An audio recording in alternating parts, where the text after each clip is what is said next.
Мугалимдер менен медицина кызматкерлерине ипотека берүү мүмкүнчүлүгү дагы кеңейет. Бул үчүн мамлекеттик ипотека компаниясы Евразия турукташтыруу жана өнүктүрүү фондунан 25 миллион доллар алганы жатыптыр. Аталган уюм берилген арызды карап жаткан мезгил. Учурда донорлор менен сүйлөшүп жүрүп, узак мөөнөттүү жана арзан каражат изделип жатканы айтылууда. Чоң долбоордун үстүндө турабыз. Буюрса бул мугалимдерге өзүнчө багыт менен жана врачтарга, медиктерге өзүнчө багыт менен ипотека, жеңилдетилген ипотекаларды иштеп чыгып жатабыз да, ушундай долбоорлордун. Муну ойлойбуз, жакын арада бул дагы иш жүзүнө ашып калат деген чоң ишеним бар. Андан тышкары кесибине жана иштеген жерине карабай, өлкөнүн бардык жарандарына мамлекеттик ипотека берүү боюнча иштер жүрүп жатат. Бул боюнча Германия өнүктүрүү банкынан 10 миллион евро өлчөмүндөгү гранттык каражатты берүү тууралуу макулдашууга кол коюлган. Бирок бир гана жери Насиянын бул түрү өлкөнүн ири шаарлары Бишкек жана Оштун тургундарына берилбейт.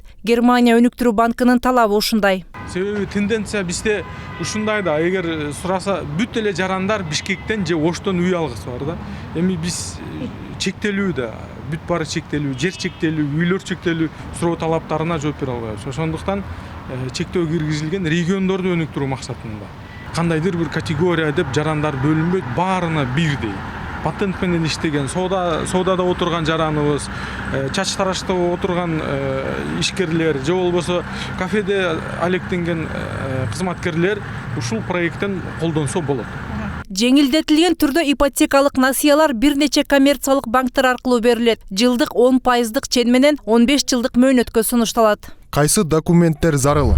Программага катышууга анкета арыз, паспорттун көчүрмөсү, салыштыруу үчүн түп нускасы, иш берүүчү тарабынан күбөлөндүрүлгөн эмгек китепчесинин көчүрмөсү, нике тууралуу күбөлүктүн көчүрмөсү, салыштырмалуу үчүн түп нускасы, балдарынын туулгандыгы жөнүндө күбөлүктүн көчүрмөлөрү, салыштыруу үчүн түп нускасы.